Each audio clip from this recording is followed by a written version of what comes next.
Monsieur Place. En décembre, le 5 décembre, on a reçu un message. La ville de Rouen recrute un médiateur, entre parenthèses HF.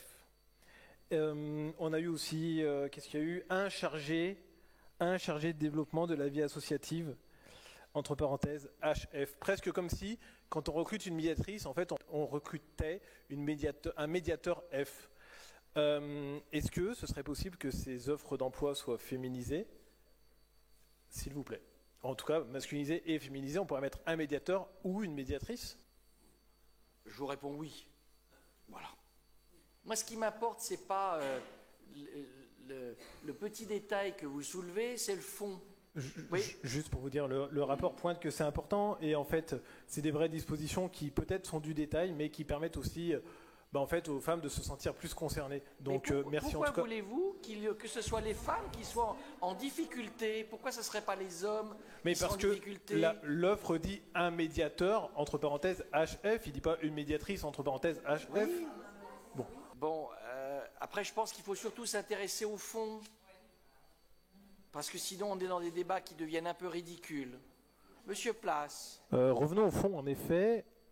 Il est écrit dans le rapport qu'il y a une formation qui est prévue à destination des agents pour apprendre à réagir en situation et donner les clés d'une posture de défense et sensibiliser également dans le rôle à jouer en tant que témoin de violence dans des situations de discrimination, harcèlement moral, sexiste ou sexuel, actes de violence, agissements. Voilà. Et cette formation est prévue en 2027. Il y a aussi dans l'idée de développer l'accompagnement et de sortir et le soutien des victimes, via notamment à une prise de contact avec des associations extérieures. C'est prévu en 2027. Est-ce qu'on est vraiment obligé d'attendre aussi longtemps pour faire cela? Il y a une chose qui vous a peut-être échappé, c'est que ce programme a été élaboré par nos agents. C'est pas le maire, c'est pas l'adjoint. Les autres. C'est pas moi, c'est les autres. Honnêtement, développer l'accompagnement et le soutien des victimes via notamment une prise de contact avec des associations extérieures ou externes, je vois pas en quoi c'est impossible de le faire avant 2027. Moi, je vous invite à interroger, faites un mail à la DRH, elle vous répondra. Mais moi, je ne sais pas, c'est pas moi qui travaille là-dessus, donc Les autres. C'est pas moi, c'est les autres. Monsieur Besson. Toute majorité est en mesure de demander à ce que des sujets soient traités de façon plus rapide ou moins rapide, de décider de mettre les moyens ou pas. Et la question de l'égalité homme-femme, des questions de harcèlement, de violence sexiste, c'est des questions qui sont extrêmement prégnantes dans la société. Et il y a plein d'exemples tous les jours et des études statistiques sur le sujet qui montrent à quel point la situation est grave.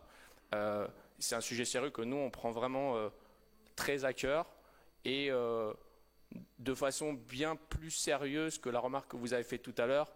Je suis sûr qu'un jour, on va demander la possibilité pour que les hommes puissent accoucher. Il faut absolument que les hommes accouchent. Enfin, quand même, c'est pas égalitaire. Parler de faire accoucher les hommes, je pense, c'est un peu décalé par rapport aux enjeux qu'il y a derrière ce sujet-là, quoi. Le jour où vous serez aux affaires, vous donnerez vos priorités aux agents et je leur souhaite juste bon courage. Allez, un dernier mot et on passe à autre chose.